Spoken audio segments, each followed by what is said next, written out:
Well, welcome to the latest edition of Trojan Football Talk. I'm your host, Tom Vartanian. Today's show brought to you by AmeriQ Credit Union for every day, for everything. Located next to Little Caesars at 3944 Route 281 in Cortland. By the Cortland Voice, the exclusive media partner of Trojan Football Talk. For all your local news and sports in Cortland County at no cost to you, check out cortlandvoice.com. By the Royal Auto Group on Route 281 in Cortland, the home of no hassle, no razzle dazzle. Check them out at royalautogroup.com. By Yeaman Real Estate at the entrance to Yeaman Park off I-81 exit 11 in Cortland. By Nikki C's Hometown Pizzeria and Meatball Shop on Route 281 next to Hobo's in Homer. Find them online for fast, secure ordering or call 607-749-5300. They have a unique menu with dietary-specific options. Nikki C's, your grab-and-go specialists. By Graftex, located on Elm Street in Cortland. Founded in 1984, they provide custom screen printing and embroidery for teams and local businesses. Graftex continues its dedication to servicing customers' needs for innovative graphic designs, custom and printed apparel, and quality service. They are easy to contact at 1-800-417-7791. By Seven Valley Agency at 18 Tompkins Street in Cortland for all your personalized insurance services. Give them a call at 607-753-1821 or check them out online at sevenvalleyagency.com. Seven Valley Agency, where your money matters, our advice counts. By M&D Deli, located on Central Avenue in Cortland, open Monday through Friday from 7 a.m. till 3 p.m. M&D has breakfast sandwiches, bakery items, and daily lunch specials. They are also available for catering. Check out their Facebook page for more information. Stop by or call 607-753-TO-GO. That's 753-8646. And look for the new food truck coming this spring. By Crop Growers LLP, your first choice in crop insurance located in Homer. Contact Casey Slade at 607-591-2460 for more information. And by the First National Bank of Dryden at 12 South Main Street in Homer. Safe, secure, and locally owned for all your banking needs.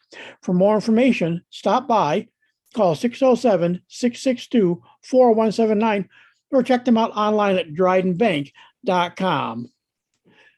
Well, we thought this might take more than one episode, and we were totally right because we spent just 1 hour talking about the 1985 football team. And they were the first sectional championship team at Homer in football. And of course, the next year, 1986, another undefeated season, and their first ever state championship voted on by at the time, the New York State Sports Writers Association. And again, it was a second straight sectional title as well, leading up to the final, getting the state designation as the number one team. And we had fun for one episode. We've got at least one more, if maybe not two, to get all 5 years. And it's kind of funny how you have to work it out. You spend 2 hours on two teams, but they were very special teams in Homer history. And once again, joining me today again via Zoom is Paul Belodoff. So welcome back, Paul. Well, thank you very much, Tom. Like we said, there was so much to talk about on that 85 team. So it was good. We got that part out of the way with. And we both kind of said, yeah, it seems like stat wise, the team actually was a little bit better overall than the previous, than that 86 team was a little less than the 85 team stat wise, but both 10-0s. And this is the team that got voted as a state champion. I mean, that was just kind of the irony of the whole situation these first 2 years. Well, I'll tell you, it was quite a ride. After the 85 season, we knew what it would take to get back there. And credit to the players and the coaches. They worked hard, and not often you get the opportunity to reach your pinnacle 2 years in a row, and it certainly was gratifying. And ironically, it was the next. It's as it has been a Homer tradition ever since I've followed Homer football. It's the next man up in the tailback spot that year. It was a new quarterback that year as well, and the one least part of drama that we had to deal with all year is we did laugh out. The team didn't give up touchdowns until almost the end of the season. Week 8, they gave up 6 points to Mexico. It was all undefeated games up till then. This year, you didn't have to worry about the giving up no points. You started right out with a 47-6 win over Jordan Elbridge. before a few, shutouts popped in there. So, I mean, so at least that part was out of the way with. Then there was a 34-0 win over West Hill, 28-0 over Fowler, 14-0 over Marcellus, 36-0 over Bishop Grimes. So, I mean, so the first 5 games, just gave up 1 touchdown again in those first 5 games. Well, it was a credit to our defense and taking care of the football.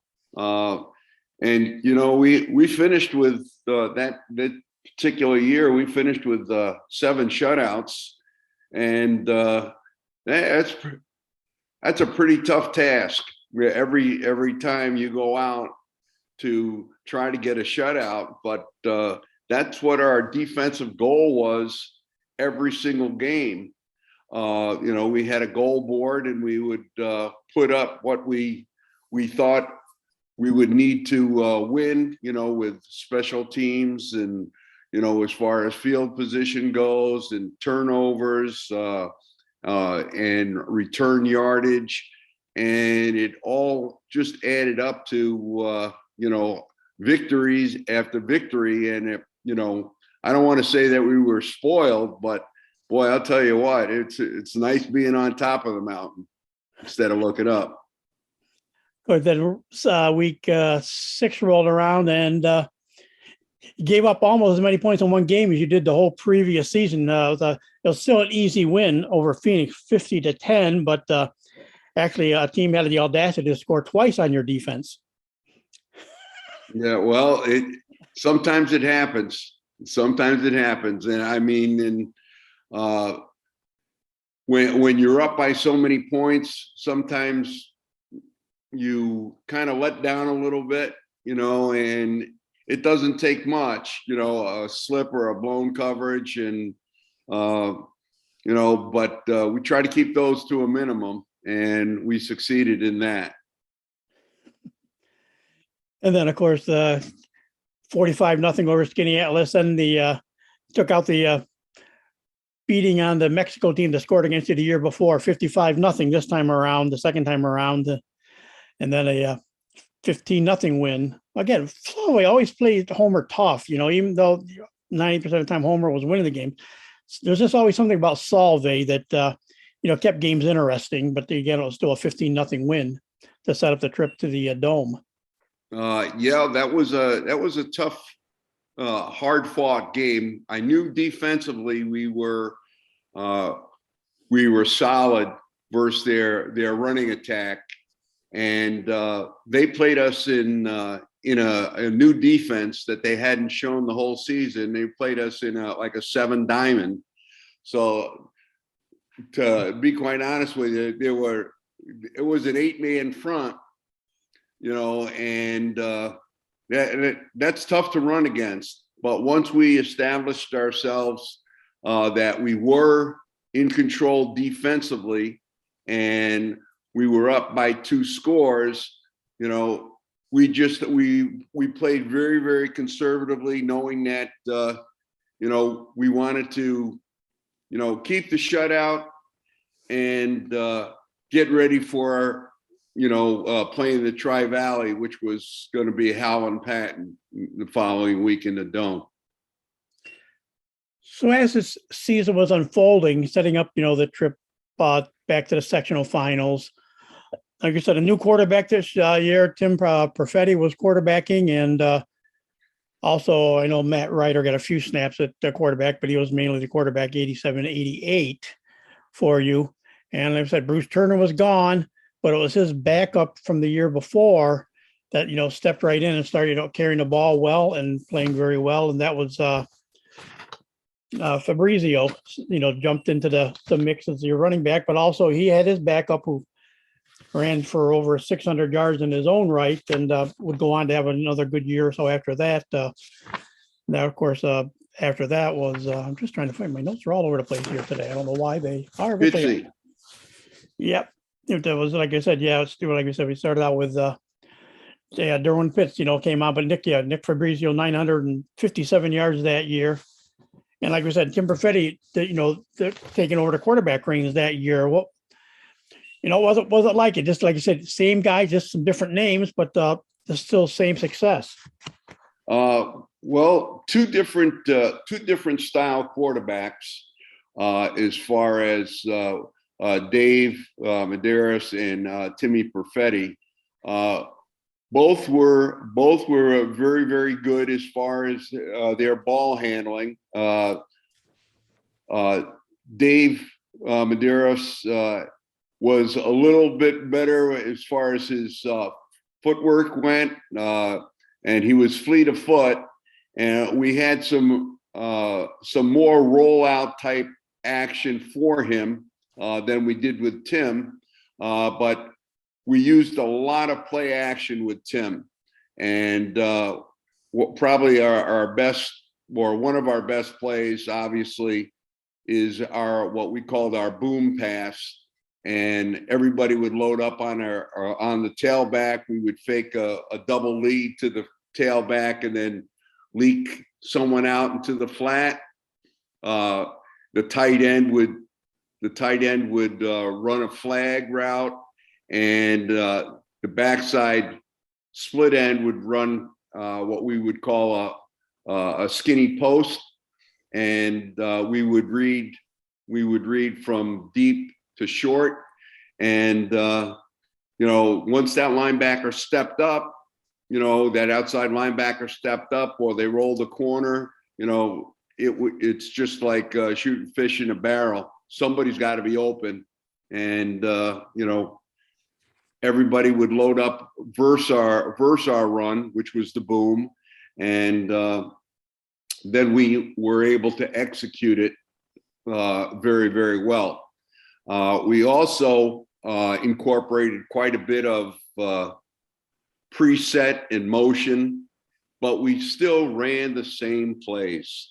Okay, we would give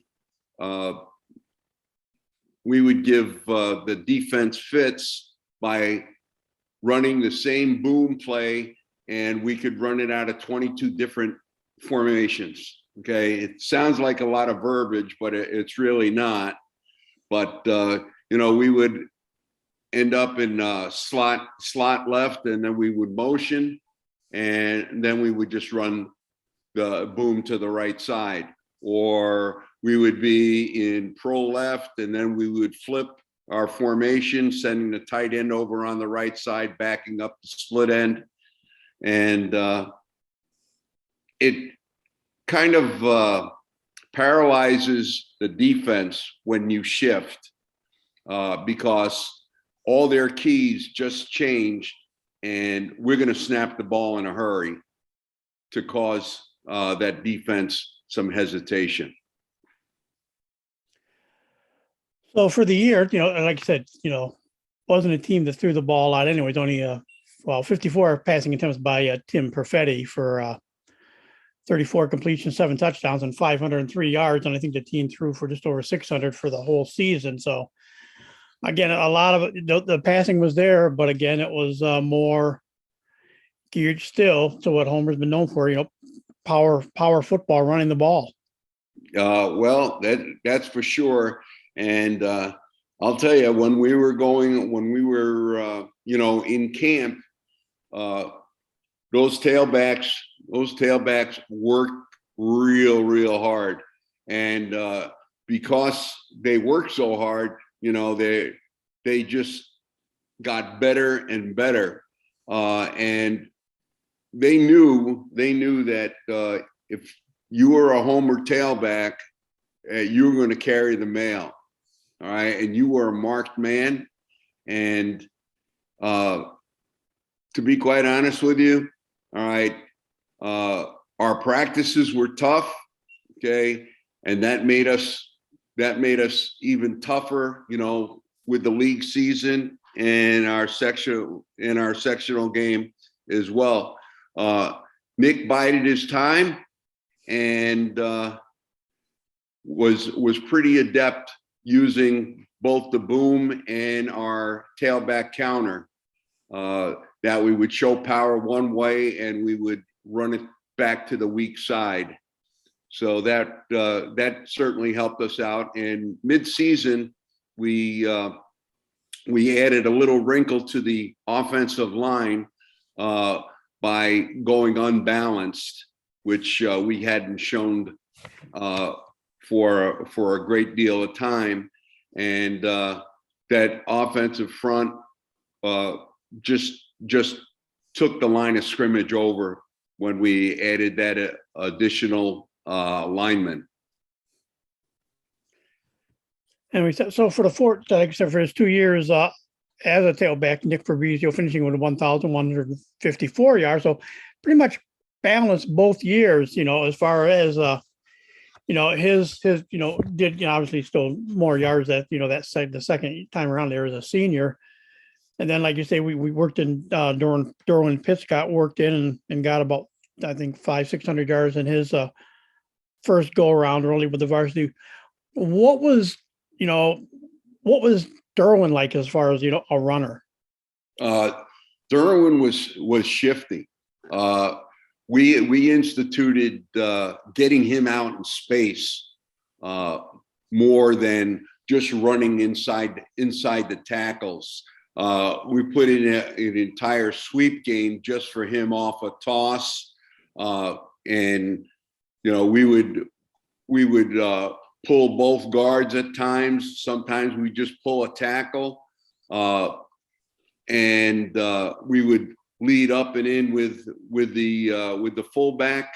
But Derwin would show you his inside leg and give you a shake, and just a slight hesitation and tremendous acceleration. And boy, was he strong. Okay, he really, if he's going to get tackled, he's going to deliver a blow. And that is what I think set him apart from being, like Nick was. Nick was more finesse, all right? And to be quite honest with you, Nick had just a tremendous line in front of him. And I'm not downgrading the lines that Derwin ran behind, but that was a special group, that offensive front. But Derwin worked hard, didn't say much, but he looked at you and he gave you a nod. He was going to get that extra yard for us. He was going to get, that first down. Okay, no matter what. People then keying or getting wide when Derwin was in the game really opened up our fullback trap. And our fullback trap was a great complement to running the tailback. So as we said, they're all leading up to, nine wins so far. It came down to, again, the Section 3 championship game once again. And this time, as you said, it was against Tri-Valley. That's the way it worked out.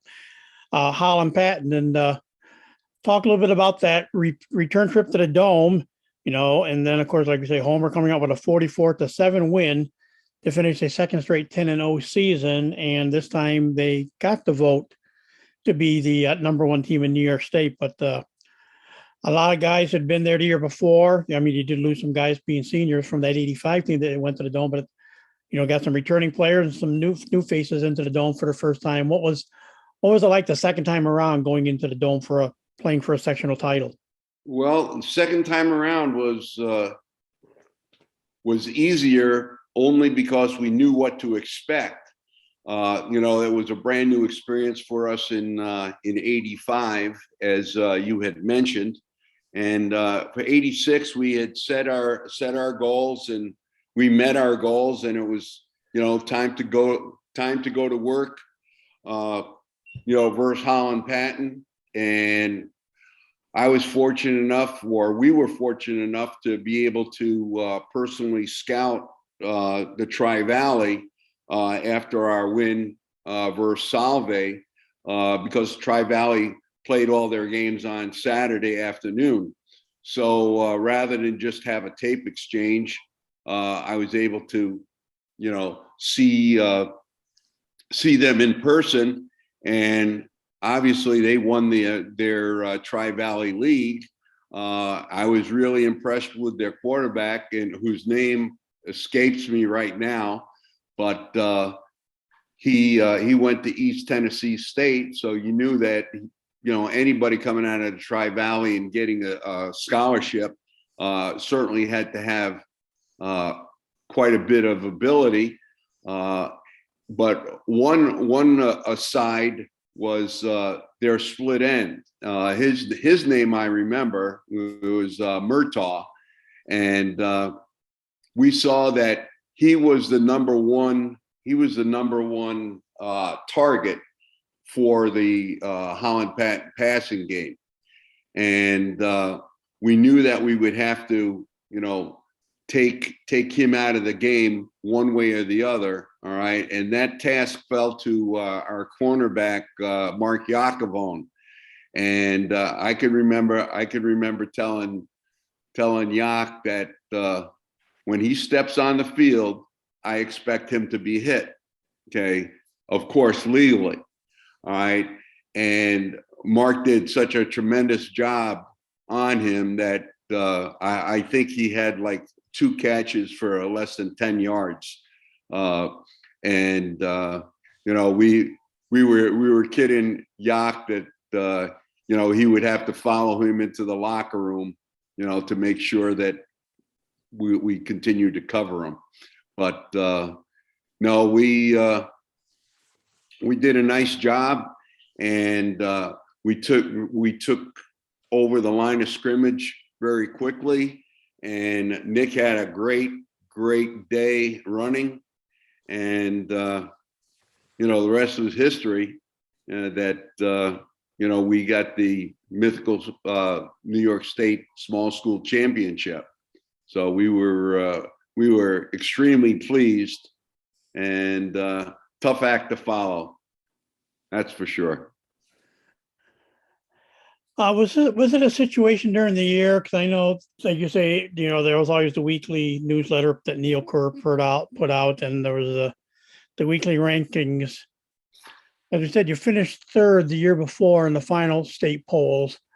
Was it one of these cases again where you were like a top 3, top 5 team all year, or were you kind of put into that top spot, during the season, and then it was just like upholding, the fact that you were the number 1 team in the small school? No, I think I certainly think that the fact that we were undefeated in '85, those things kind of carry over to start with, and Neil was a big advocate for Section 3, obviously.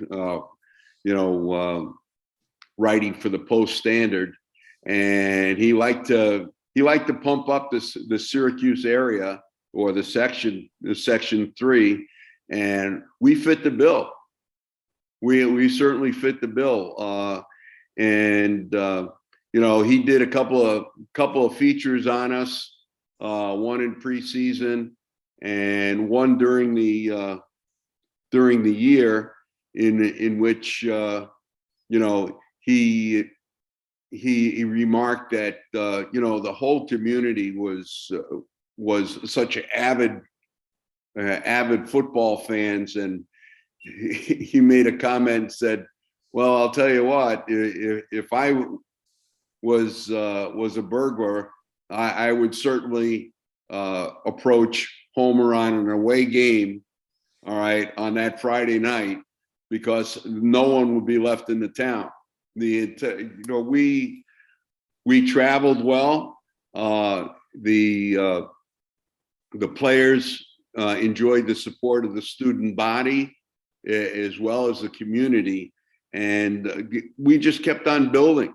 And Neil was amazed that we had such a following, and remarked to that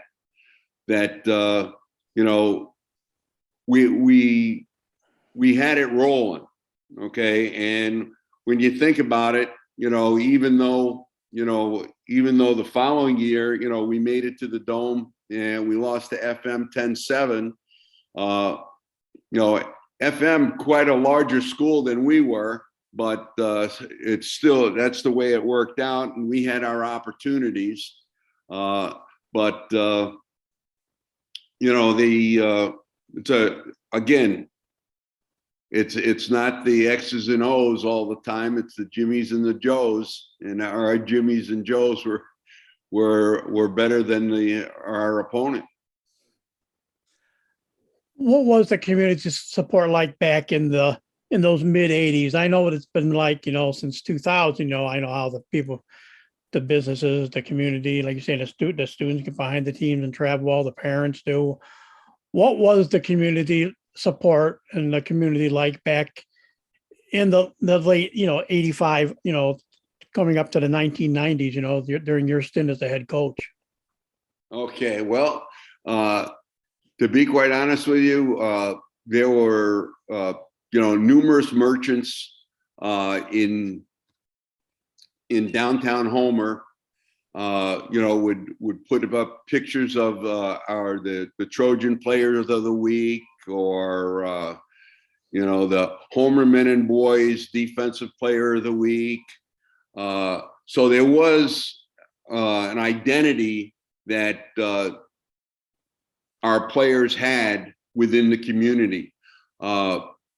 Each year, 85 and 86, we changed our hats. Okay.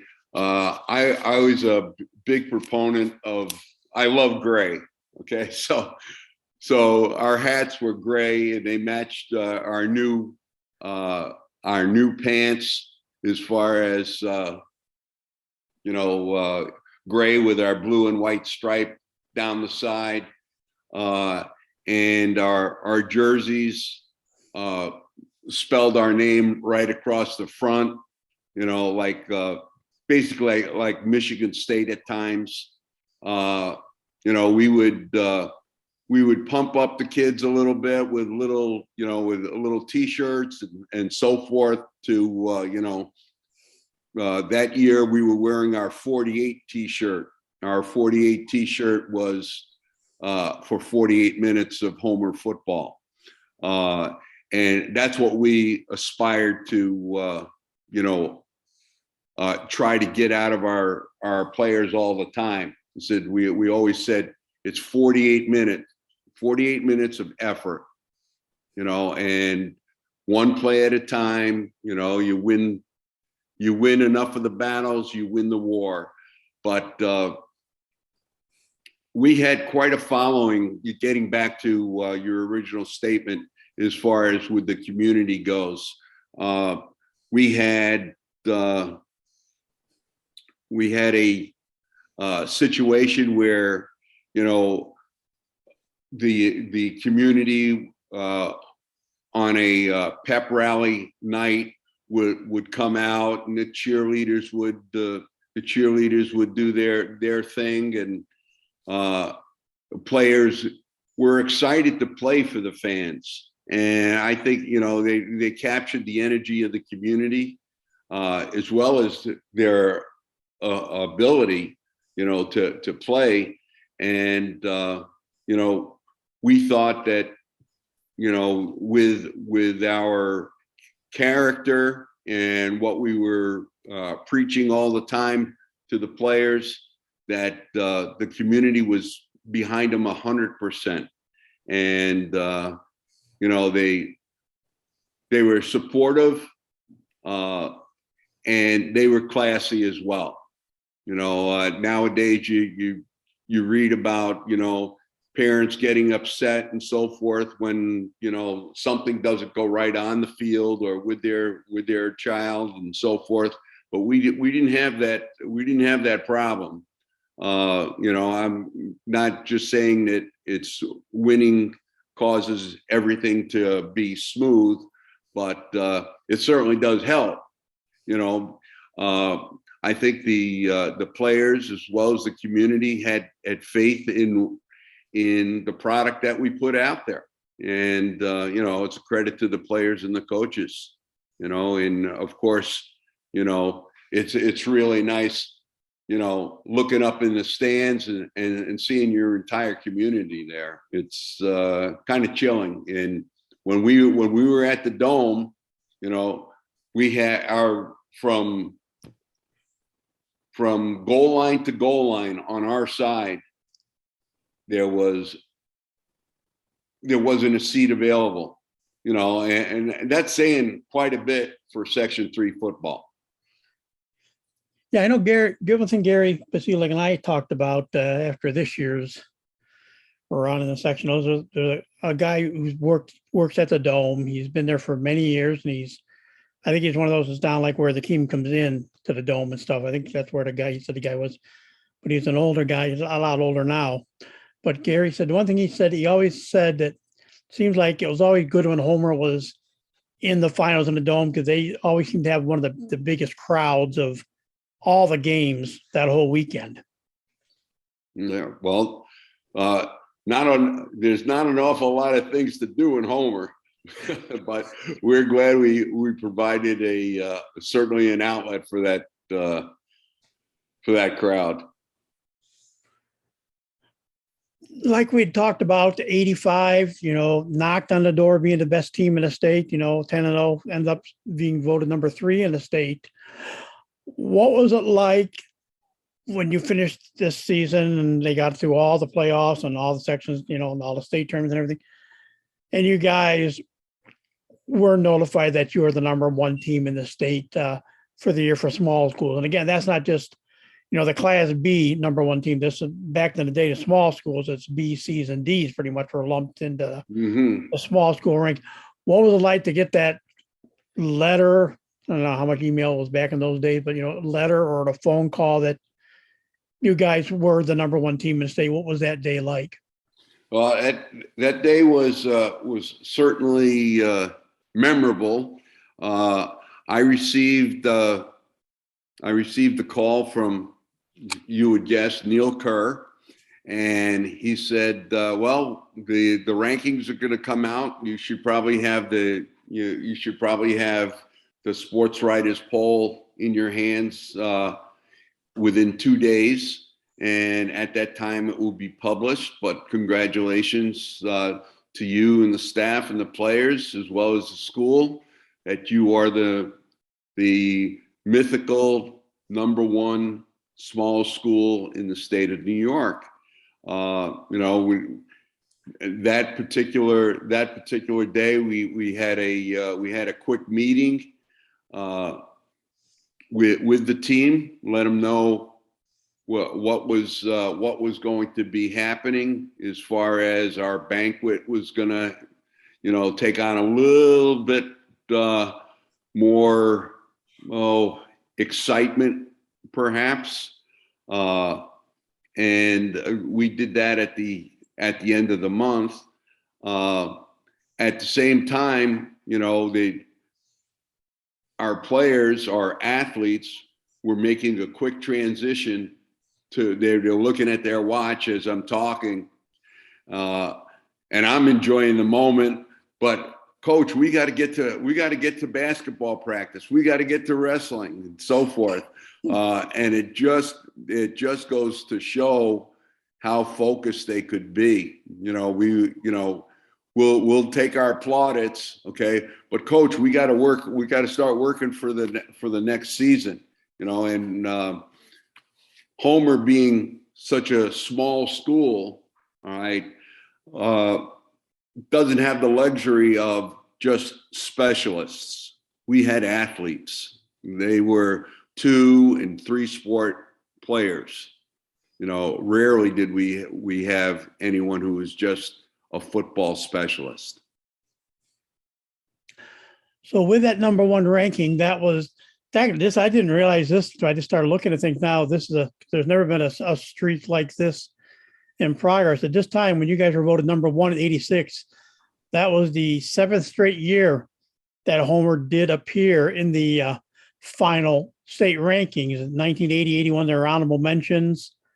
82, 16th ranked. 83, 21st ranked. 84 was another honorable mention season, and we talked about what good year that was, that final year for Coach Norris. And then you come out with back-to-back top 5s, a 3, and now a number 1.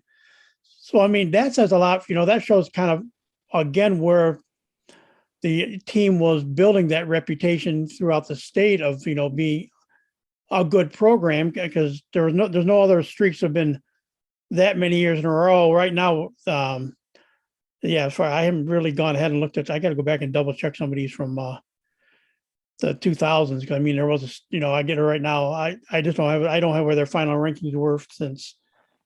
I don't know why I don't. That's one of the things I don't have in the records. There were state rankings after the 2017 season. They had a 6-year run there from 2012 to 2017. And I wouldn't be surprised that maybe that streak ends up being longer than the one is you guys ended up having. But right at that time, it was still, 7 straight years that the team was, at least honored in some form by the state. Yeah. When you look at it, once you get entrenched, with doing the right things and getting notoriety for it, and the bottom line is, are you winning with what you're doing? And we're getting all this positive ink and side stories and so forth, a look inside of Homer football and what are they doing now? And yeah, they're continuing to win. And, and it was just, picking up momentum all the time. Again, we finished in 85, we finished 3rd in the small school, and 86, of course, was the one in the small school. All right. Those things are hard to duplicate, very hard to duplicate. And, and we certainly gave a good account of ourselves in the following seasons, while I was there. And, we always put forth being competitive and, only asking the players to do what they could do, do your job. Don't try to do anyone else's job. You do yours, do it well. Okay. And things will take care of themselves. So as far as just like I said before, we talk about some of the different players and stuff again, let's, your leading receiver that year is among still the single season, it still has a single part of the single season mark. Carl Demery, 13 catches, 197 yards was your leading receiver that year.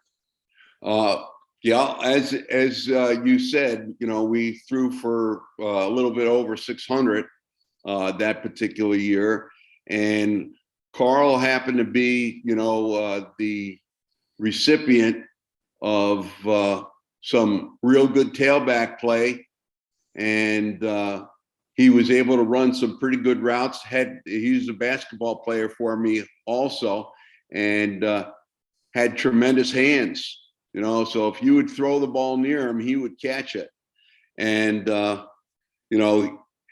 people would roll up and try to take away the short pass, and he would run that flag route and would run a little deeper route and get that backside corner, on his back, and he would be able to, catch the ball and get us some pretty good yardage. Also, in our pro set, we would run what we would call a QBO, which is what we would call the quarterback opposite at the time. It was kind of like a bootleg, and Carl was the primary on that as he would drag across the middle of the field. All right, and at 6'2", he was quite an imposing figure coming before that safety and corner. Some of the other guys, and it's a position that's important, obviously, and this guy was obviously very important for you guys. He's tied for 6th all-time in career scoring, scored 180 points over a 3-year varsity career. He's, like I said, he's tied for number 6. And also in this 86 season, actually was one of 3 first-team all-state selections on the small school side, and he was a kicker for you, John Hall. Johnny was a very, very important cog for us as far as finishing. He was a great fullback, Okay. And when you're a fullback for Homer, okay, you are basically a blocking back. And he led the way for our tailbacks, in our power game or our boom game and our blast game. He also led outside on the sweeps. All right. Now, putting that aside, knowing that he's a good blocker, all right, and everybody's flowing to our tailback, we're able to give him a quick hitter in the A gap, and sometimes it was what we would call a zip, and sometimes it was called a trap, depending upon if we pulled someone. And the fact that he did so well on the traps and the zips, it was because people were so focused on our dominant running game from the tailback spot. Okay. Now, if that wasn't enough for him to be a tremendous blocker, a very good ball handler as far as running the ball, okay, off the trap and the zip, okay, he had a right leg that it was money in the bank. What a weapon. We could run the ball. Sometimes we would pass it. And guess what? If we're in field goal range, we can do that. Or, he'd add the cherry on top for the point after touchdown. And, he did, what basically no other Homer kicker, for me, okay, did during all the experience that I had at Homer. He was everything that you wanted in a fullback, and the added cherry on top was the fact that he was a great kicker as well.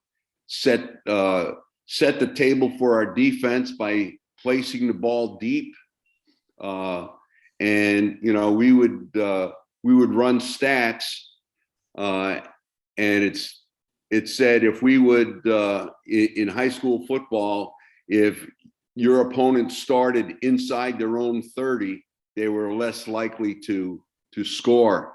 So that was always our goal, and he was able to place those kickoffs where he needed to put them to set the table for our defense. What was his range as far as a field goal kicker? Range, although we didn't make it a particular goal each time to get a field goal. He was good from the 30 in.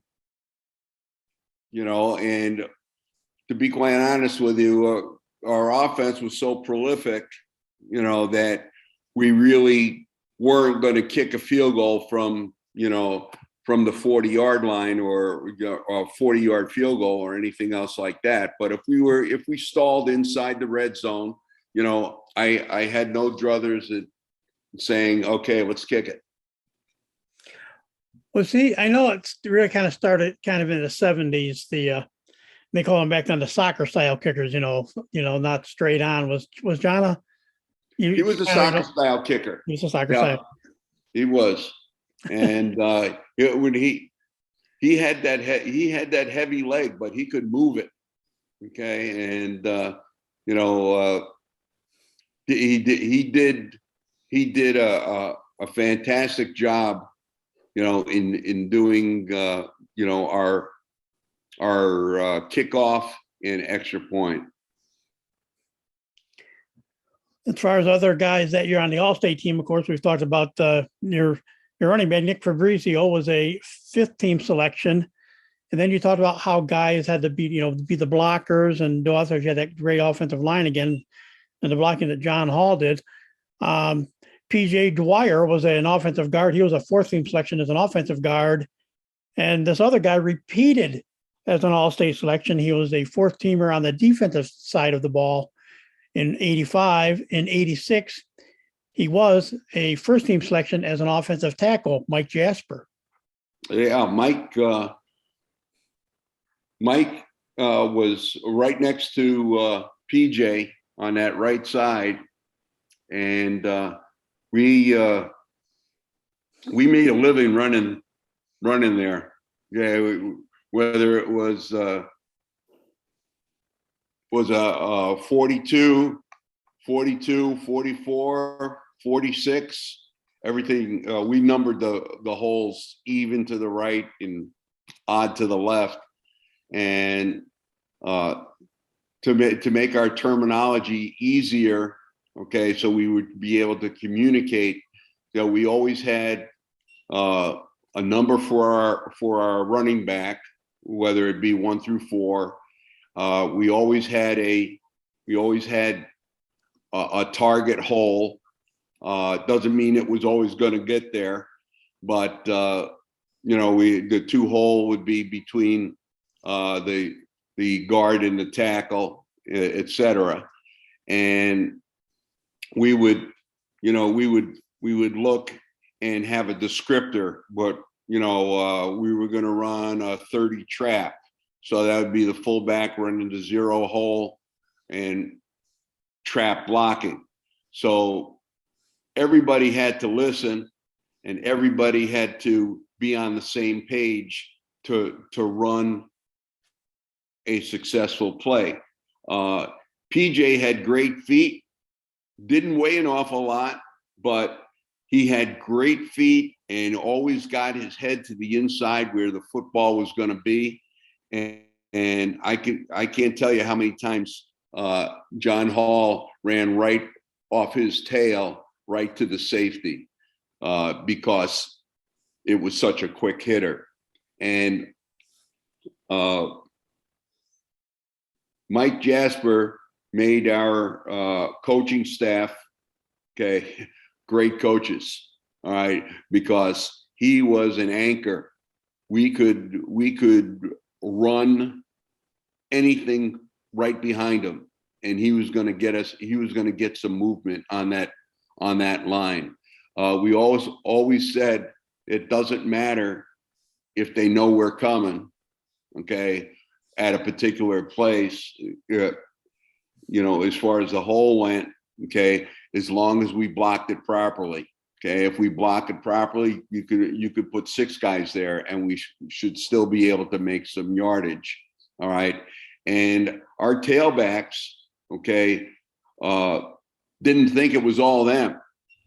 They knew that their success was because of the people up front as well as their efforts, and it was really satisfying watching a tailback go up to a tackle, such as Mike Jasper or Bobby Stocklin and so forth, and go to him and say, "That was a great block. Thanks a lot. Okay, got me that yard." And it was gratifying seeing the character development. To be quite honest with you, football is an extension of their life, and certainly mine as well. So we knew those 2 guys were all state linemen. Who was the center and who was on the left side of that offensive line? Well, that's a good question because right now I looked through my notes, and to be quite honest with you, it was Foxy was there on the left side. Bobby Stocklin was there on the left side. Of course, we had Doug Murdoch and Carl as tight ends. Center kind of missed me right now. I know that when I'm thinking, said. Yeah, Paul Suits was there in '85. Was that his senior? Was that his senior year, or was he back? I'm thinking that he was '86 as well. To be quite honest with you, but I could be wrong. and my apologies. Okay. But I think there's there's my Bellsheimer's, coming in.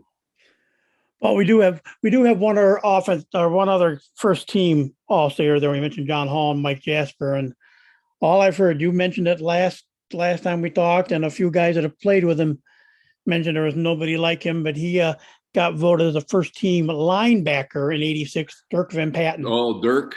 Oh, well, Dirk was everything you wanted in a football player.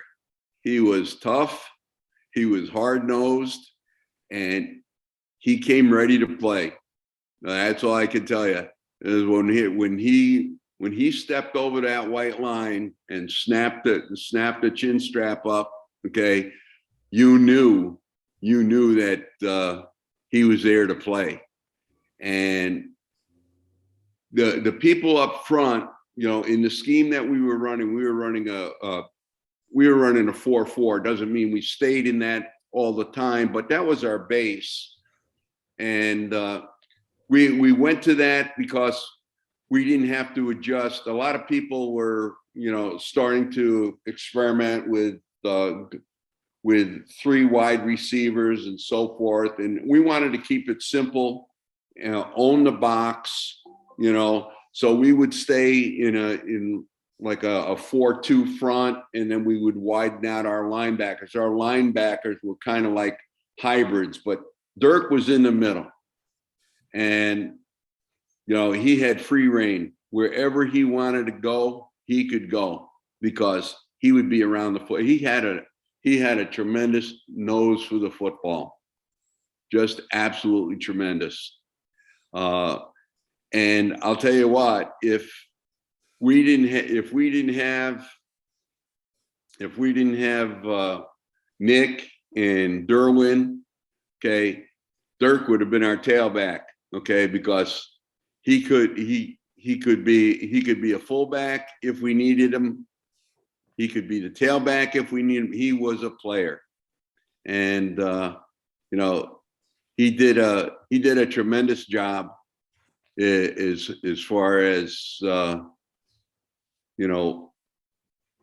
making the defense a unit, not just 11 individuals. Right. So, as we said, now you've just completed your second season as a head coach. Of course, they closed out Coach Norris's career with 4 wins. So the win streak's now at 24 games, but you haven't lost yet as a head coach. Could you still, when you think back at now, that my first 2 years as a head coach, we wouldn't lose a game. I'd win 2 sectional titles. We got a state title out of it, and beyond my wildest expectations, I don't think anyone would step into a particular job and say, well, I think we're gonna get 29 in a row, as far as for the home field and so forth. But when you think about it, okay, it's quite an accomplishment to go undefeated for 1 year, okay, and then you're undefeated the second year, and then we started off in '87 with 5 more wins, okay, and we lost to Nottingham at Coyne Field in what I thought was a controversial callback for our touchdown that would have tied the game. Maybe some game mechanics, by the officiating crew, but I don't want to say it, it's sour grapes. But that one hurt. We came back and we needed to win 2 more games to get to the Dome, and we did, so it was, didn't have any idea that we were going to be undefeated for so long. And, every Friday night, we just tried to put it together. And, I would tell the players that, hey, your win last week against Utica Notre Dame doesn't mean anything when you're going against Corcoran. They don't care about that. Said you got to, again, you got to win the battle to win the war. And of course, there's a little bit of a changing. I believe that from 85 to 86 was a little bit of a changing your coaching staff. I know Bill Bierman was part of that 85 team, but you had this little youngster that was a student teacher in 83 when he came on board, and he was slowly starting to make his way up the coaching ladder under your guidance. And he still says how much he learned under you as a head coach, as much as he learned some stuff from Mike Norris those couple of years that he got to spend with Coach. But he said he learned so much more of coaching, his years working with you. So what was that 86 coaching staff like? Well, I'll tell you what. It's we had a real smooth transition, okay, because Gary was like wet behind the ears in 1983, and he was like a sponge. And I kept on asking him. I said, "Well, what's motivating you?" He says, "Well, I was from Onondaga, and I saw that we could have been better if we did these things and so forth." And he was able to see the game, okay, and that certainly helped out. And let me tell you, he would take copious notes. In fact, he still writes things out all the time. I know that. But we would play on Friday night, and then I would pick him up at 7 a.m. We'd go to Gary's Riverside, which was the diner, have breakfast, and then bam, we would be scouting, either watching our JVs play a little bit, or else we would be scouting our next opponent, or whoever our next opponent was. One of the things that was unique about Coach Norris, and one of the things that I tried to incorporate, is always be prepared. And I can't tell you, when I was part of the staff with Coach Norris and so forth, our traditional rival was Cortland, and we would be scouting Cortland 7 weeks in a row. And I could remember one time we were playing, or excuse me, I was sent up with John Baden, who was the modified coach at the time, also a tremendous baseball coach for Homer. He was with me. We were at, I'm trying to think, Griffin Field, and Bishop Grimes was playing Cortland, and Cortland was moving the ball and so forth. And it was a nip and tuck game, and we're watching, and Cortland had the ball, and all of a sudden John Baden goes, "They're in the wrong formation. Cortland takes a timeout, adjusts their formation, and John then said, "Now here comes the halfback pass." Sure enough, halfback pass. John had seen that play 5 times during the season, recognized it, drew it up, okay? And the next time Cortland came out in that particular formation versus us, we were prepared because we knew that was coming. And Gary would, after I left, he would go see a team as many times as he could. He would never, ever just say, "No, I think we're good. We've got 2 looks at him." If he could get that 3rd look at him, he would take the 3rd look. Okay.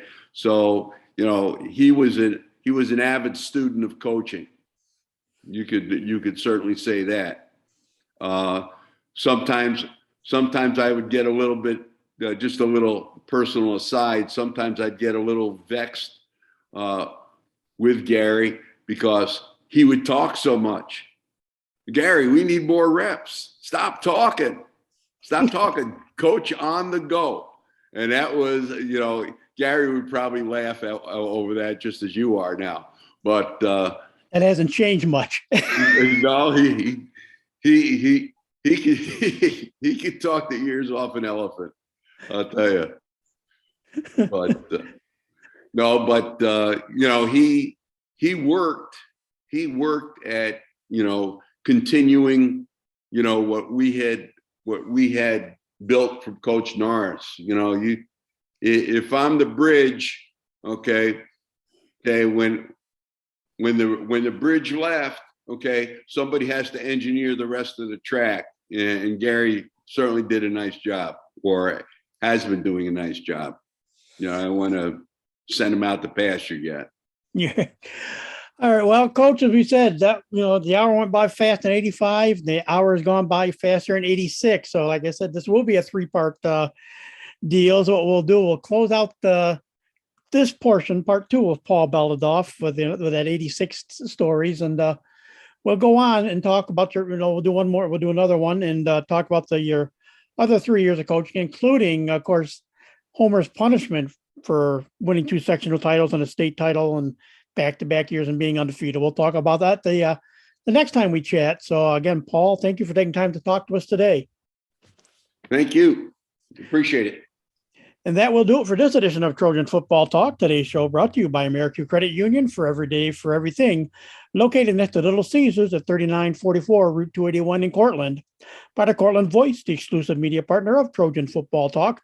For all your local news and sports in Cortland County at no cost to you, check out cortlandvoice.com.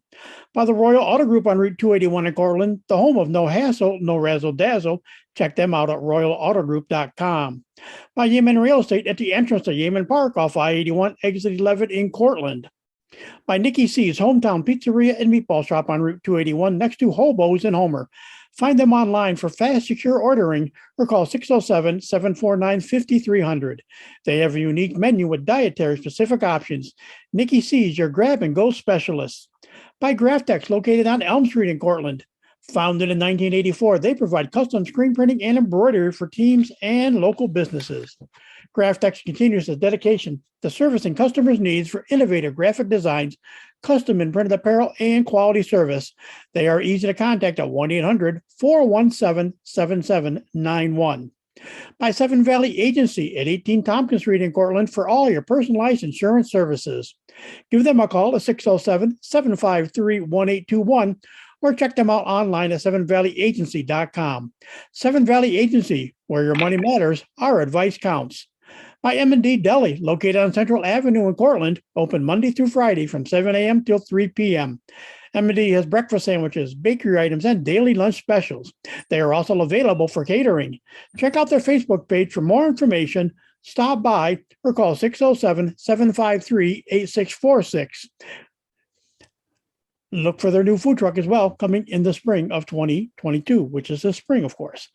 By Crop Growers LLP, the first choice in crop insurance, located in Homer. Contact KC Slate at 607-591-2460 for more information.